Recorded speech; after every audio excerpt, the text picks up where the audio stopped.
My friends and family just absolutely love it, and I do too. It can get a bit prickly. Look how dark that is.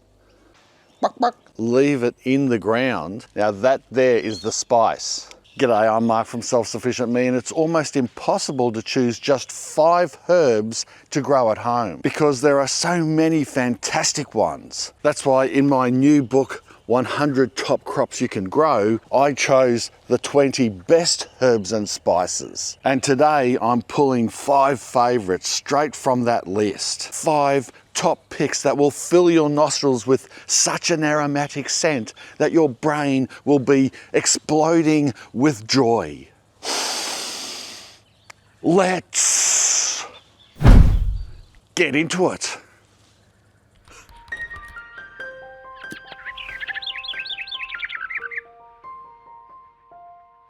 Number 1 is basil.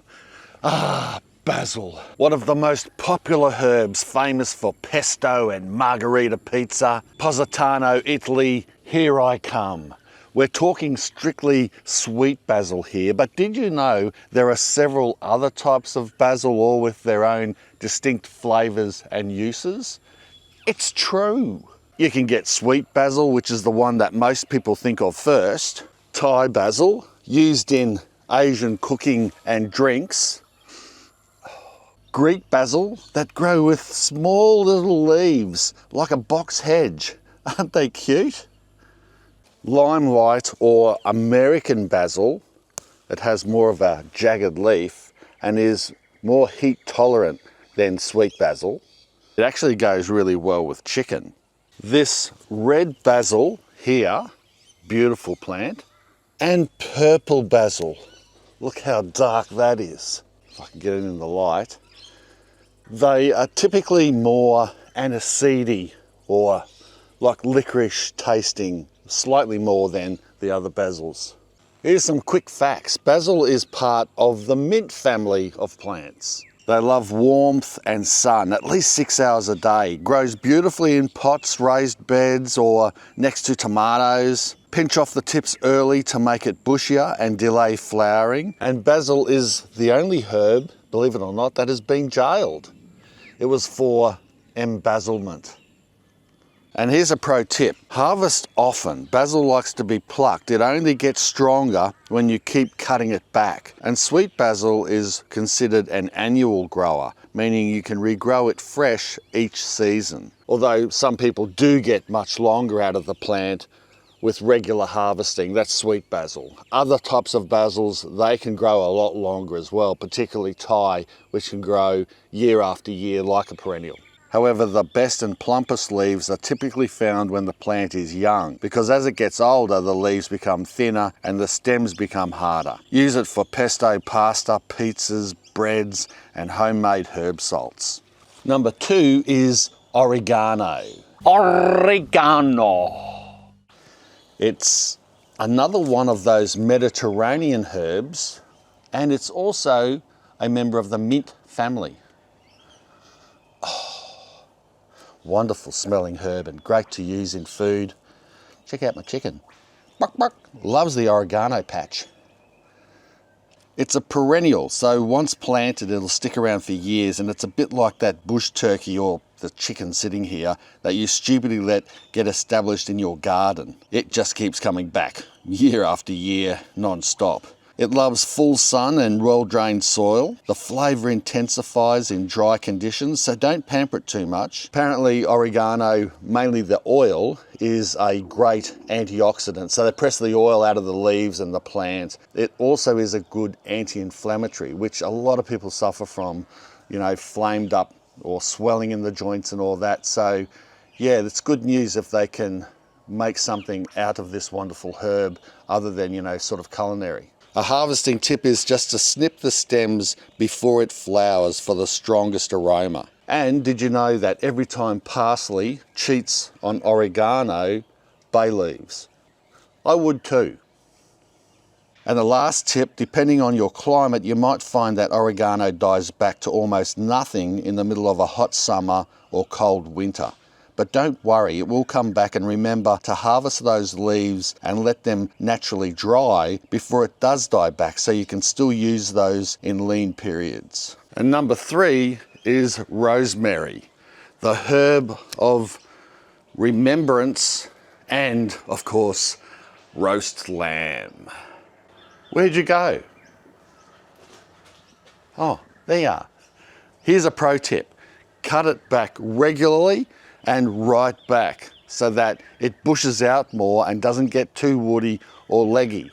Or leave it like I have to grow woody and leggy and on a pathway so that every time you walk past it, brush it a little, you'll smell its beautiful scent, aroma, perfume.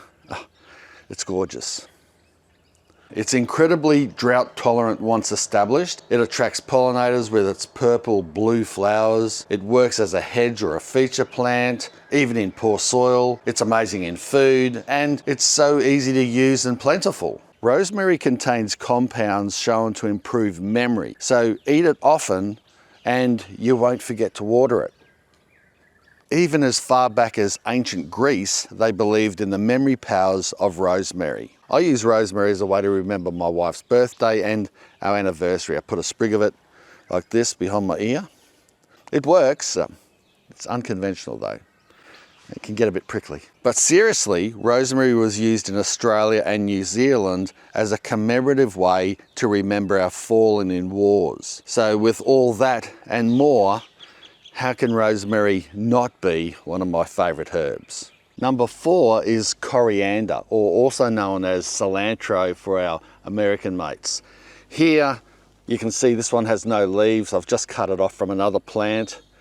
It's because we're now heading into summer and all my coriander has bolted and gone to seed. But I want to talk a little bit about it. This plant here is a massive coriander plant that is died right back and completely dry. Let me start with the completely dry one first.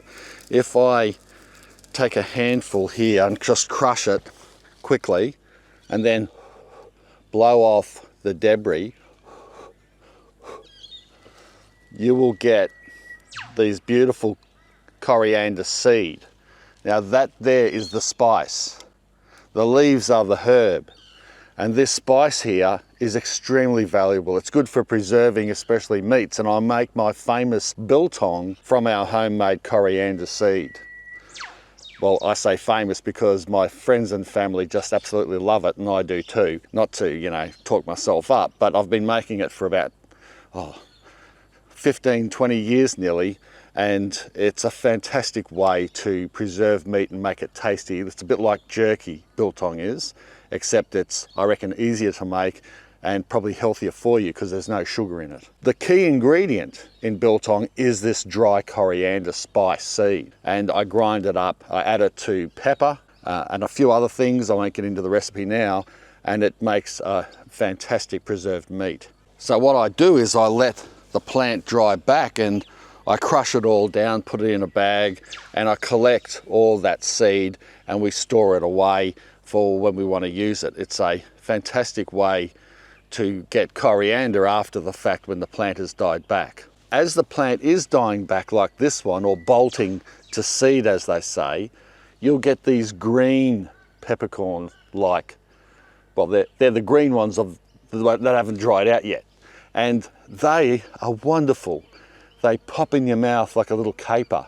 So they're good pickled, and they're good just to add to salads or to dishes to give it a little bit of flair. It has a more lemony type taste than the actual leaves.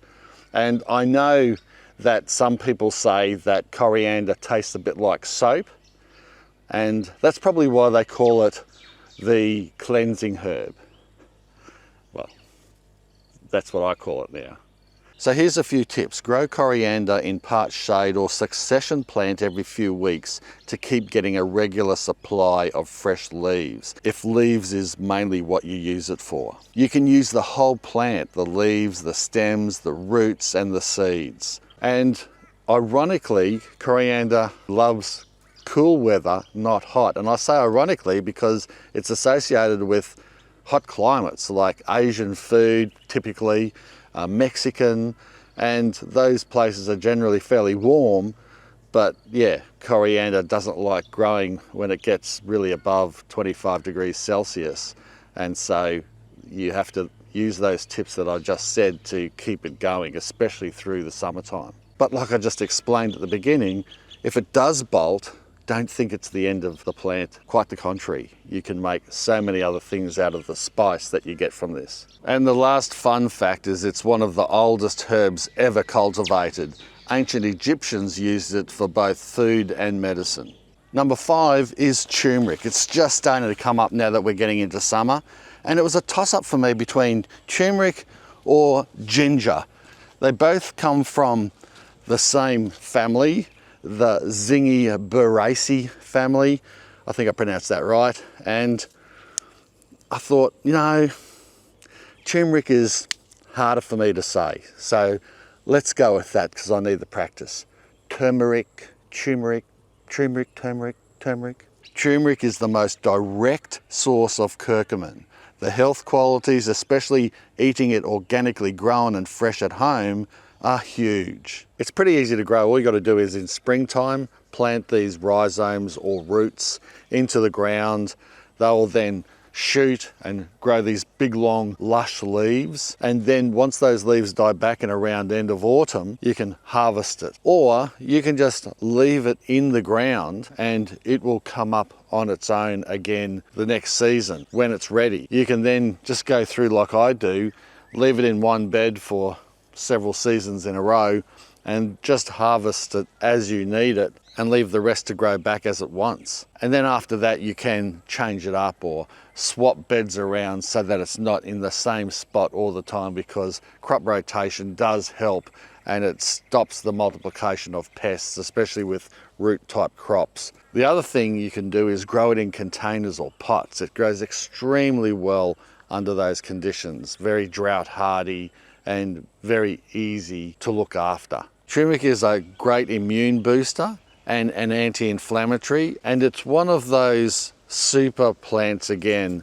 that scientists have raved on about, well, since the dawn of man really. People have known that this is very good for you for a number of reasons, which you should look up and check out because the lists are many, and that's why it's one of the biggest supplement crops that there is on earth. And speaking of supplements, the curcumin in this, if you use black pepper when you're cooking with turmeric, that helps your body absorb the curcumin, the good stuff in this, by up to 2,000%.